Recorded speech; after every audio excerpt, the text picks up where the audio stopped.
Bonjour ou rebonjour si vous étiez déjà parmi nous ce matin. La deuxième demi-journée des journées de la santé organisées par le Progrès et ses partenaires va démarrer dans quelques instants. N'oubliez pas de couper les sonneries de vos portables, parce qu'on a beau être dans un cinéma, quand ça sonne et c'est peu agréable. Vous allez cet après-midi assister à 6 conférences. Vous pourrez également, en sortant de cette salle, passer par le village dans lequel les partenaires de la journée ont différents stands pour vous expliquer ce qu'ils font et quelles sont leurs propositions. On va donc débuter cet après-midi avec une conférence sur la bronchopneumopathie chronique obstructive, une maladie respiratoire à l'impact considérable, et le conférencier, le professeur Gilles Devoissou, chef du service de pneumologie à l'hôpital de la Croix-Rousse en partenariat avec Boehringer Ingelheim. Merci beaucoup, merci à tous pour être venus assister à cette conférence BPCO. C'est un acronyme effectivement un peu compliqué pour parler de bronchite chronique obstructive du fumeur, on va y revenir en détail. Merci à Boehringer pour ce sponsoring et puis au Progrès pour assurer la communication et la faisabilité de cette réunion. Donc voici mes liens d'intérêt, c'est important quand on discute de médecine, de savoir le gars qui vous en parle, est-ce qu'il est affilié à tel ou tel laboratoire? Oui, je suis affilié parce qu'on s'occupe de la maladie et qu'on teste des molécules innovantes pour essayer de faire mieux qu'aujourd'hui. La BPCO, c'est une pathologie qui est extrêmement fréquente, elle est très méconnue en France, dans le monde en général, mais très fréquente, très sous-estimée également. Aujourd'hui en France, on considère qu'il y a 800 000 patients qui sont diagnostiqués BPCO. Probablement que ce chiffre est très sous-estimé, c'est un peu comme l'iceberg. On est probablement à 3,5 millions ou 4 millions de patients qui s'ignorent et qui ont pourtant une véritable maladie sous-jacente. Ces 150 000 patients qui sont insuffisants respiratoires en raison de la BPCO, c'est aujourd'hui la 3e cause d'arrêt de travail. Et puis, c'est la 5e cause de décès mondial. On ne le sait pas suffisamment, mais c'est extrêmement important. Et c'est un chiffre qui va en augmentant de manière extrêmement fréquente, importante, puisque cette 5e place va passer à la 3e place d'ici 2 ans.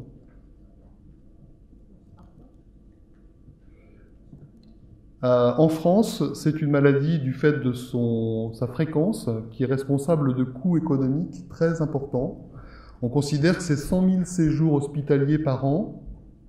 Un séjour hospitalier, vous savez que ça coûte 1 200, 1 500 euros, parfois 2 500 si on va en réanimation. Donc vous voyez tout de suite, en faisant les comptes, le coût que ça peut compter pour la société, d'autant que chaque journée d'hospitalisation est multipliée par 8 ou 10 en raison de la gravité de la pathologie lorsqu'elle est hospitalisée. Globalement, c'est 4 000 euros par an et par patient, et pour les patients qui sont en affection longue durée, donc les plus graves ou les plus sévères, c'est jusqu'à 6 000 euros par an et par patient, en sachant que 60% de ces coûts sont dus justement aux périodes d'aggravation qui nécessitent une hospitalisation. Le tabagisme, c'est pas un scoop, c'est le facteur de risque principal de la maladie. 70% des fumeurs ont une bronchite chronique. On n'est pas tous équivalents dans le tabac, simplement 20 à 50% vont développer une BPCO. Les raisons de cette inégalité, elles ne sont pas environnementales puisqu'ils sont tous fumés, mais elles sont génétiques. On est comme ça et on est donc plus ou moins sensible au tabac. Le risque du tabac pour la BPCO, il augmente en fonction de l'âge. Plus on a fumé longtemps, plus on a un risque de BPCO, et également en fonction de la consommation. Les médecins parlent souvent de paquet année, je ne sais pas si c'est un terme habituel pour vous. Un paquet année, c'est un paquet par jour pendant 1 an. 10 paquets année, un paquet par jour pendant 10 ans. On considère que le risque de BPCO commence à être significatif à partir de 20 paquets année, un paquet par jour pendant 20 ans. Si on est très sensible au tabac, pour des raisons génétiques, eh bien, il peut survenir plus tôt. La BPCO, qu'est-ce que c'est? C'est surtout une dégradation de la fonction respiratoire. Vous avez ici les courbes de dégradation de la fonction respiratoire normale chez des patients fumeurs qui ne sont pas sensibles au tabac, en tout cas en termes de bronchite chronique obstructive, et chez des patients non fumeurs, NF. On perd 10 à 20 millilitres de son souffle par an de façon normale. Et puis quand on est sensible au tabac, parce qu'on a les gènes qui sont un peu fragiles de ce côté-là, eh bien on peut perdre jusqu'à 100 ou 150 millilitres de souffle par an. Si on est dans ce cas-là, on se retrouve dans une situation d'insuffisance respiratoire à 40 ou 45 ans, donc une maladie qui est très invalidante et qui tue très rapidement. Les autres facteurs de risque à côté du tabac, qui encore une fois est très majoritaire, on les connaît de mieux en mieux. Il y en a certains qui sont professionnels, il ne faut pas ignorer, c'est surtout les mineurs, les agriculteurs. Dans l'industrie textile également, on en voit moins en France, mais c'est quelque chose qu'on rencontre beaucoup. Les polluants urbains, on ne peut pas grand-chose, mais quand on vit dans des grandes villes, évidemment on est exposé aux différents polluants habituels. Des polluants domestiques, c'est pas tellement vrai en France, mais dans les pays émergents, dans les pays sous-développés, le fait de faire par exemple sa cuisine pour les femmes avec du charbon de bois ou dans des cuisines mal ventilées, c'est une bonne façon de faire une BPCO précoce. La sensibilité génétique, j'en ai parlé, aujourd'hui c'est surtout un déficit qu'on connaît qui s'appelle l'alpha-antitrypsine. Quand elle est déficitaire et qu'on fume, on a un grand risque de BPCO. C'est une maladie qui n'est pas bien connue parce qu'elle est extrêmement sournoise. C'est pas comme un cancer qui a une réputation absolument abominable. La BPCO, c'est pas forcément une meilleure réputation, mais elle est mal connue parce qu'elle ne donne pas les mêmes signes que le cancer. Pendant longtemps, elle est extrêmement silencieuse, ou réellement, les patients en fait s'habituent à leur maladie et n'en parlent pas ou peu. Les principaux signes sont banaux, c'est une toux chronique et puis une expectoration chronique, le fait de cracher. Ce sont des signes qui sont relativement fréquents chez le fumeur, qui sont peu inquiétants. C'est normal que je tousse et que je fume, et je tousse parce que je fume. Et puis il y a l'essoufflement. L'essoufflement, c'est le symptôme le plus important de la BPCO.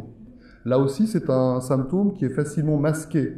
Les patients étant gênés pour faire une activité physique X, par exemple monter 2 étages à marche rapide, eh bien, ne vont plus le faire, ils vont se contenter de marcher à plat. Et effectivement, dans cette situation-là, ils auront peu de gêne respiratoire. Donc si vous les interrogez, je les interroge tous les jours, ils me disent non, je ne suis pas essoufflé. Le problème, c'est qu'est-ce que vous faites de vos journées?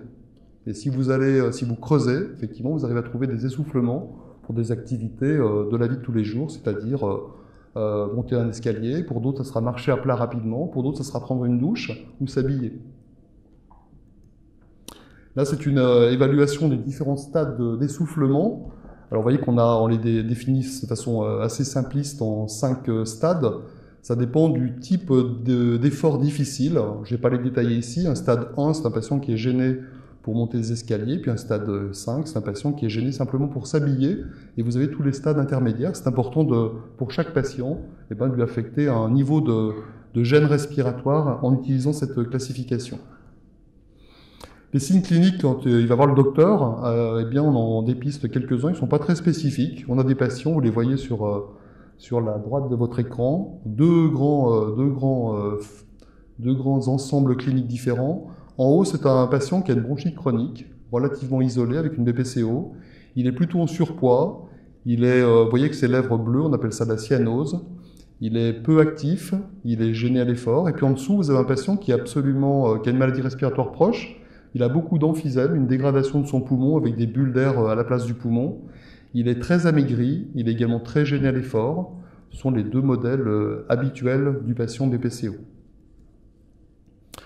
Le dépistage de la maladie est extrêmement important. Je vous ai dit que c'est une maladie sournoise, diagnostiquée chez une minorité de patients. Donc les autorités de santé, les médecins généralistes, les pneumologues, les cardiologues, les médecins de la santé, du travail, ont pour mission de dépister la maladie. Il faut pour cela que les patients viennent nous voir, évidemment. Donc le conseil, c'est d'aller voir votre médecin si vous avez un essoufflement que vous jugez anormal pour des activités de la vie de tous les jours et surtout si vous êtes fumeur, et à partir de 40 ans.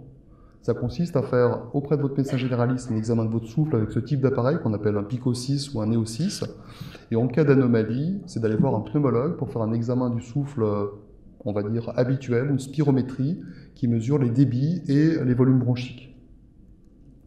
Parce qu'effectivement, le diagnostic de la BPCO, c'est pas simplement « je suis essoufflé », il faut faire un examen du souffle, mesurer les débits et les volumes bronchiques grâce à un spiromètre. Je ne vais pas le détailler ici, mais c'est l'examen clé pour faire le diagnostic de BPCO. Ce sont des patients qui ont un diamètre bronchique rétréci et donc des débits bronchiques expiratoires altérés. Là, vous avez une explication de ces débits bronchiques diminués. C'est un patient qui est mort de sa BPCO. On a fait une autopsie de son poumon et on l'a analysé au microscope. En haut, vous avez une image qui est, on va dire, circulaire, et à l'intérieur, vous avez une tache rouge. Je n'ai pas de pointeur, je ne peux pas vous le montrer autrement. Ça représente une bronche qui est très inflammatoire avec une paroi épaissie, et à l'intérieur, vous avez des sécrétions bronchiques. Donc vous avez une bronche qui a un diamètre qui est rétréci, et donc les patients sont gênés à l'effort à cause de cette anomalie. En dessous, vous avez une bulle d'emphysème. Une bulle d'emphysème, c'est une destruction du poumon par le tabac qui remplit l'espace, qui diminue le nombre d'alvéoles. Les alvéoles sont des structures anatomiques indispensables pour avoir une bonne respiration. Et là aussi, ces bulles vont comprimer les bronches et vont être responsables de cette diminution du diamètre bronchique. Donc deux types d'anomalies anatomiques qui expliquent la BPCO. La maladie BPCO, c'est aussi très important de bien avoir à l'esprit que c'est une maladie très générale. C'est pas simplement une maladie bronchique pulmonaire. On considère que c'est une maladie systémique. Systémique, ça veut dire que ça touche tous les organes. On l'explique par le tabagisme, qui est capable de toucher de nombreux organes. On peut faire un infarctus du myocarde, on peut se boucher les artères, on peut faire une BPCO avec le tabac. Mais la BPCO est aussi une maladie inflammatoire. Et cette inflammation n'est pas uniquement localisée dans les bronches et dans le poumon, elle a tendance à dépasser la structure pulmonaire pour toucher les différents organes. Et parmi les différents organes touchés, on a aussi les muscles périphériques.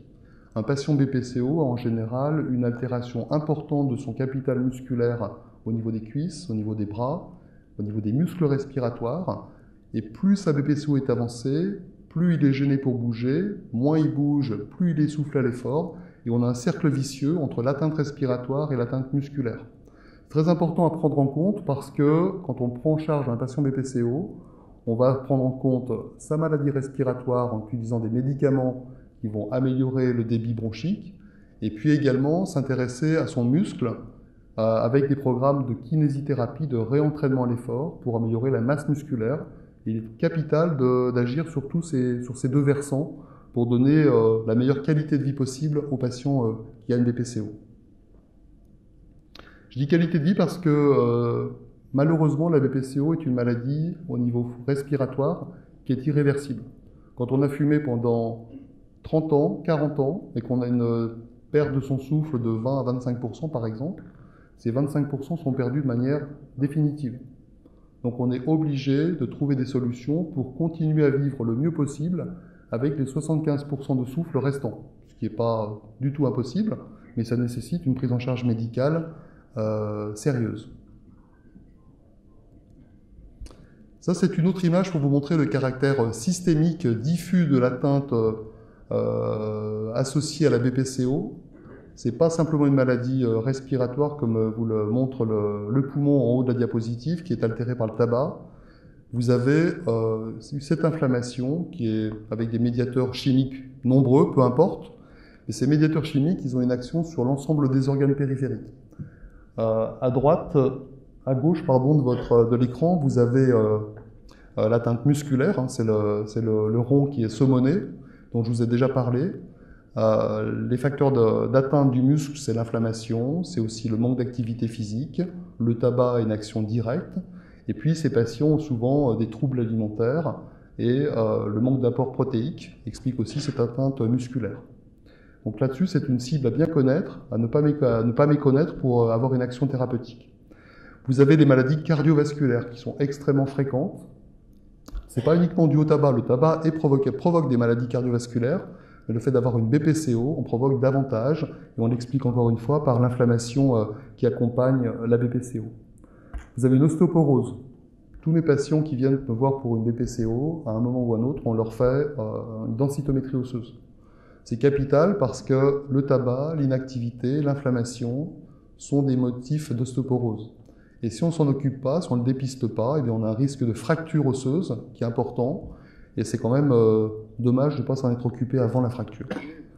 Diabète, syndrome métabolique, on a beaucoup d'anomalies comme ça qui sont fréquemment associées à la BPCO. Il faut absolument les mettre en évidence également parce que ce sont des facteurs de risque associés, notamment cardiovasculaires, des risques d'infarctus parce qu'on a une hypercholestérolémie, parce qu'on a un diabète.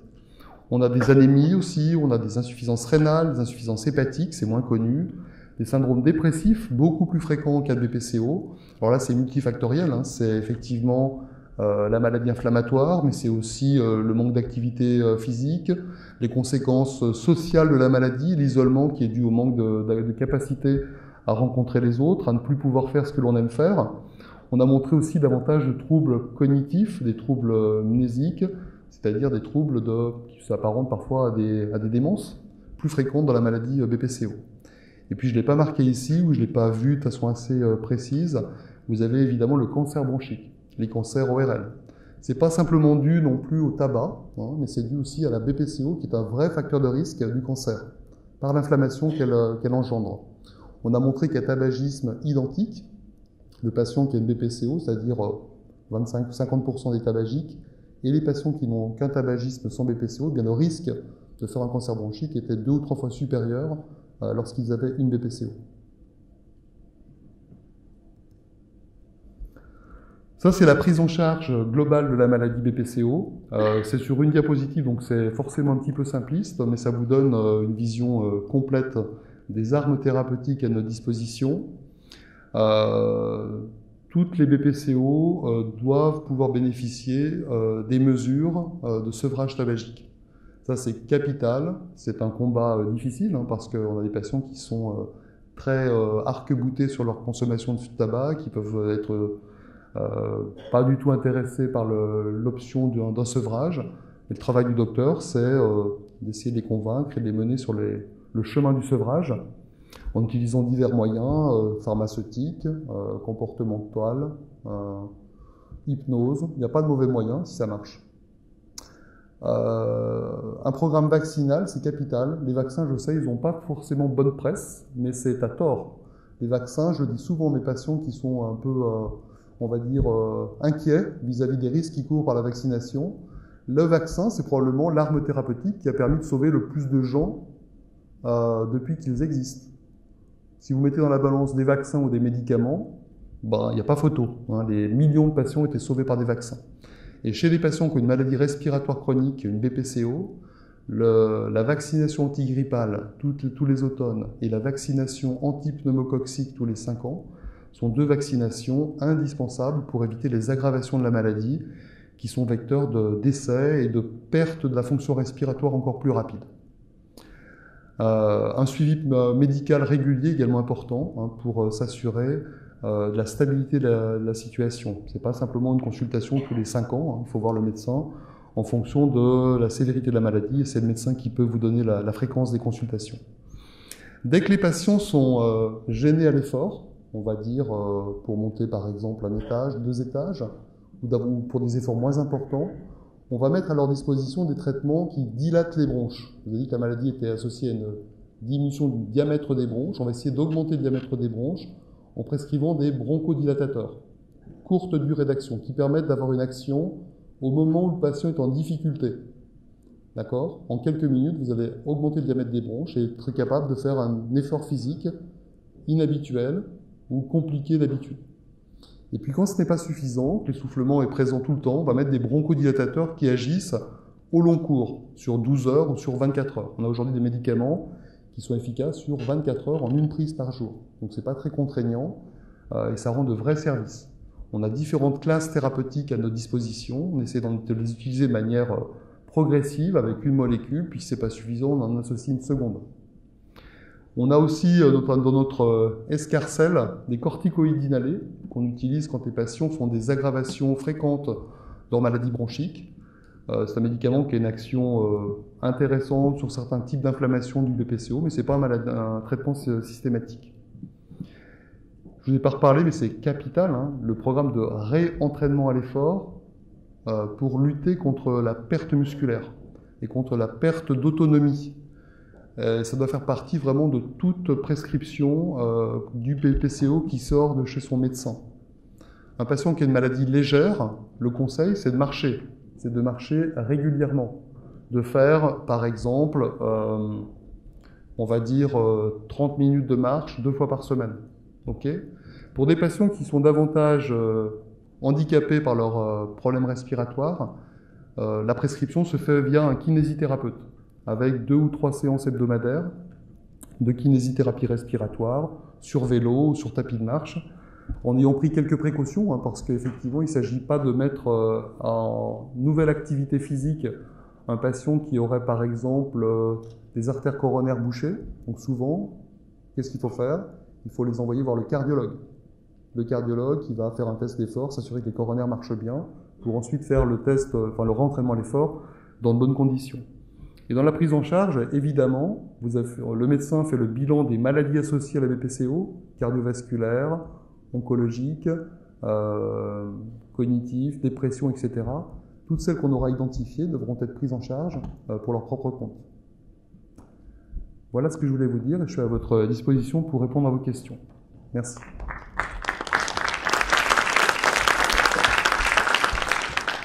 Qui souhaite poser la première question au professeur de Voissou? Il y a une question tout là-haut.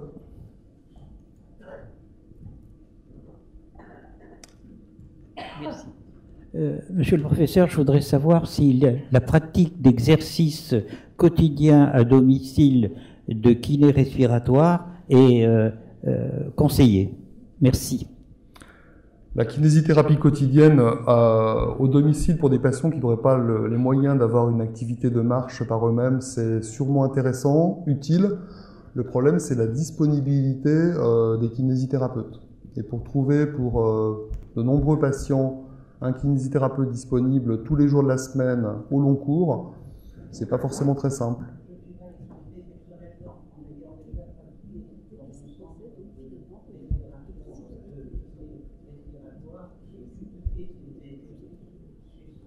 Par vous-même.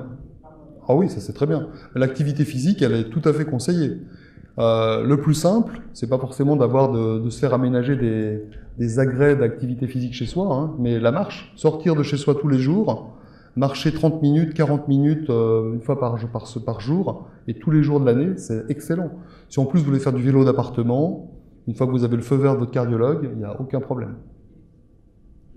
Quelle est votre position pour la cigarette électronique, s'il vous plaît? Je vois pas qui est-ce qui me pose la question, c'est où? Ici, d'accord.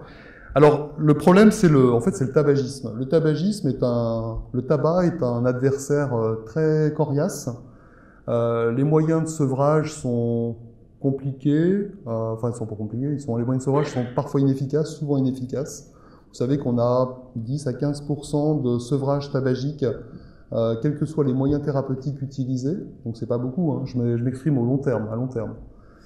Donc la cigarette électronique, si on est en échec des autres thérapeutiques, pourquoi pas? C'est pas un médicament, le médecin ne peut pas vous le prescrire, mais on a des études, peu nombreuses, mais qui montrent que c'est efficace.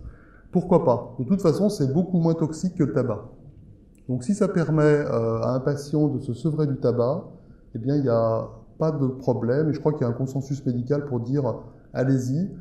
La seule limite que je mets à ce commentaire, c'est de s'en servir comme un moyen de substitution, et pas comme un moyen de remplacement.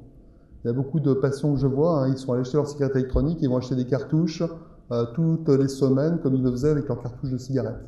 C'est pas forcément anodin d'avoir une e-cigarette au long cours. On a montré qu'il y avait quand même des produits cancérigènes dans les récipients.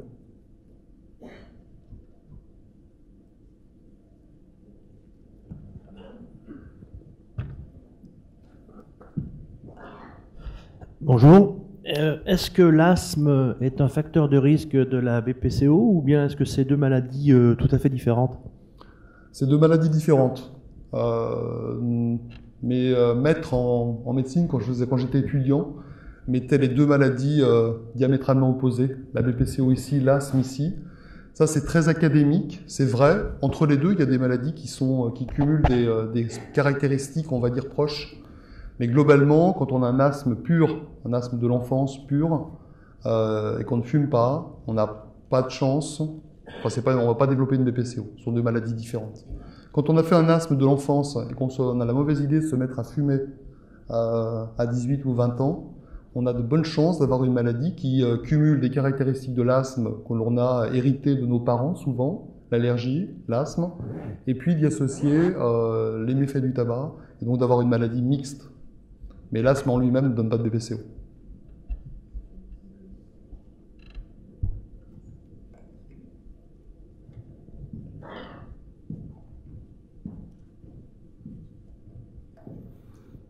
Bonjour. Quels traitements chirurgicaux peut-on envisager et au niveau de la recherche, on peut s'attendre à quoi pour le traitement de la BPCO? Alors, je ne les ai pas développés parce qu'ici, c'est une toute petite niche, les traitements chirurgicaux. C'est pour quelques patients très sélectionnés.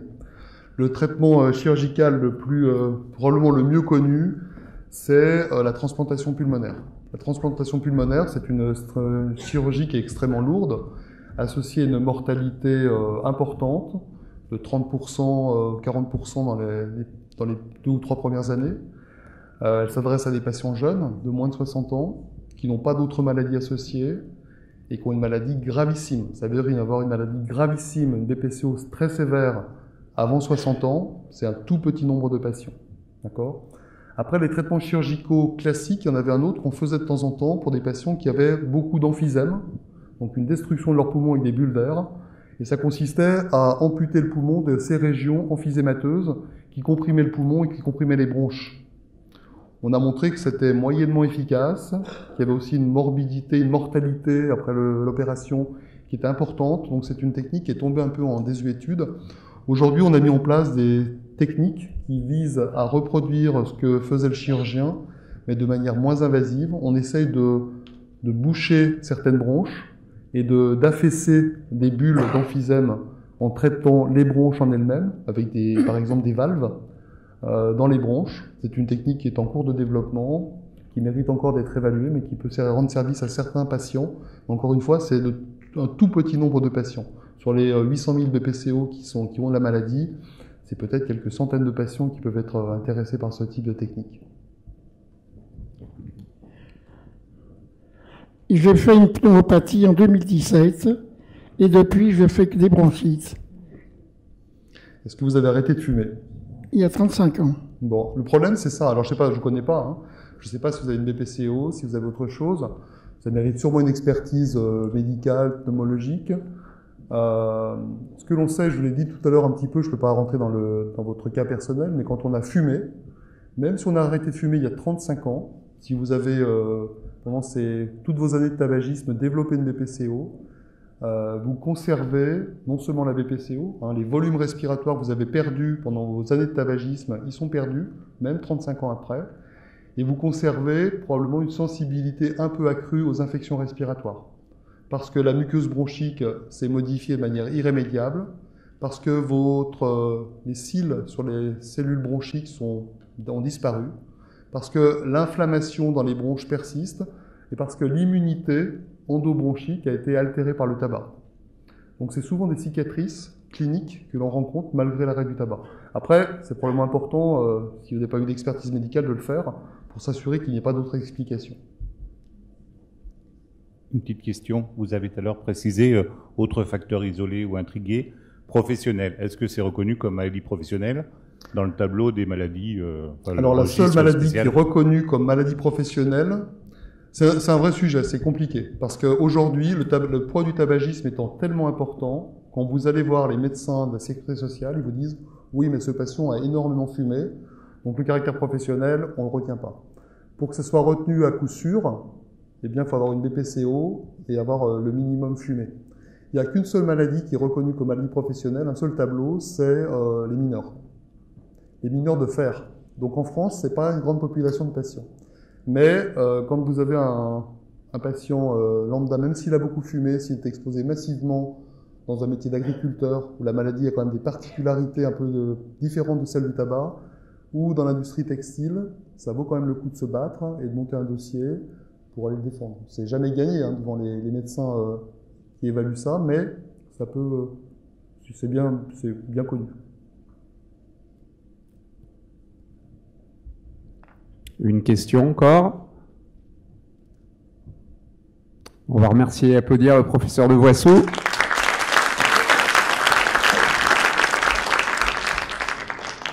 La prochaine conférence va commencer dans 10 minutes. Elle traitera du parcours de soins et de vie de la personne âgée. N'oubliez pas que vous pouvez passer par le village avec les stands des partenaires. Je vous rappelle également que si vous voulez réagir